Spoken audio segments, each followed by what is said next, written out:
First generation কম্পিউটারগুলোতে ট্রানজিস্টরের বদলে vacuum টিউবের ব্যবহার করা হতো, কিন্তু 1940-এর দিকে মাইক্রোকন্ট্রোলার আবিষ্কারের পর আর এটার ব্যবহার তেমন দেখা যায় না, কারণ অবভিয়াসলি মাইক্রোকন্ট্রোলার বেশি পাওয়ার এফিশিয়েন্ট।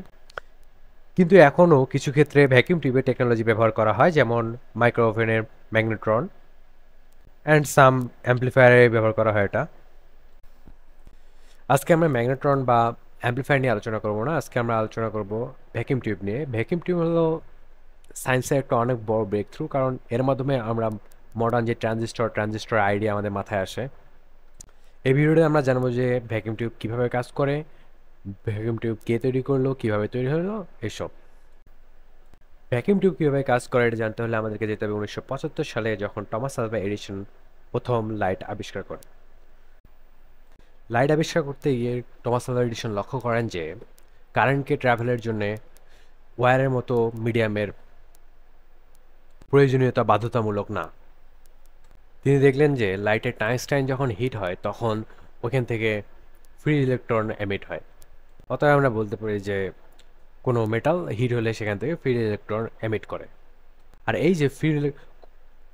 এই যে কোনো মেটাল হিট হলে যে ফ্রি ইলেকট্রন এমিট করতেছে, এই ইফেক্টের নাম তিনি দেন এডিসন ইফেক্ট, বা আমরা এটাকে এডিসন ইফেক্ট নামে চিনি।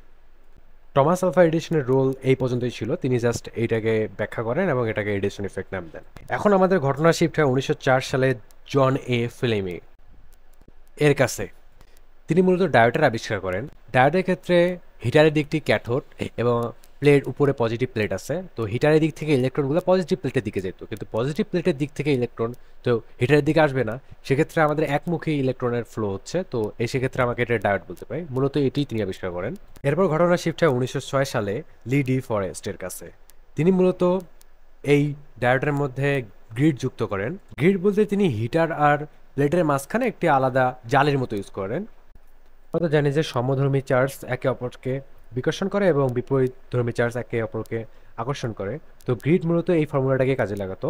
তো গ্রিডে যখন আমরা নেগেটিভ চার্জ দিব তখন কি হতো, তখন এই নেগেটিভ ইলেকট্রনকে গ্রিড বিকর্ষণ করে দিত, ফলে হিটার থেকে ইলেকট্রনগুলো পজিটিভ প্লেটের দিকে যেতে পারতো না।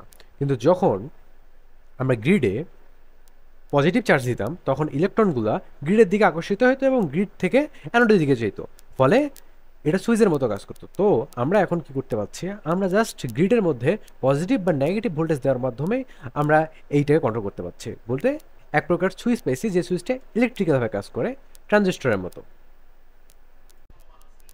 তারপর 1940-এর দিকে ট্রানজিস্টর আবিষ্কার হয় এবং মাইক্রোকন্ট্রোলার আবিষ্কার হয়, যেহেতু মাইক্রোকন্ট্রোলার ট্রানজিস্টর বেশি পাওয়ার এফিসিয়েন্ট ছিল আর আমাদের ভ্যাকুয়াম টিউব অনেক বেশি পাওয়ার কনজিউম করতো। এবং কি একটা কম্পিউটার ছিল যে কম্পিউটার 2 তলার সমান সাইজের, এবং ওগুলো পাওয়ার দেওয়ার জন্য একটা পার্সোনাল পাওয়ার প্ল্যান লাগতো। এত সব ভ্যাকুয়াম টিউব এক্সরে এমিট করতো, যেহেতু ইলেকট্রনের ফ্লো আছে। মানে এইসব সমস্যার কারণে আমরা ভ্যাকুয়াম টিউব আর ইউজ করি না। আর কিছু কিছু ক্ষেত্রে এখনও ইউজ হয়, যেমন ম্যাগনেট্রনের ক্ষেত্রে ইউজ হয়, মাইক্রোওভেনে ম্যাগনেট্রনে, বাট ওটা টেকনোলজি ইউজ হয়, ফুল ভ্যাকুয়াম টিউব বলা যায় না। সেটা নিয়ে পরের ভিডিওতে আলোচনা করা যাবে।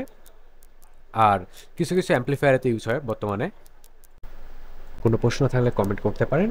Subscribe to my new channel to get interesting and new video.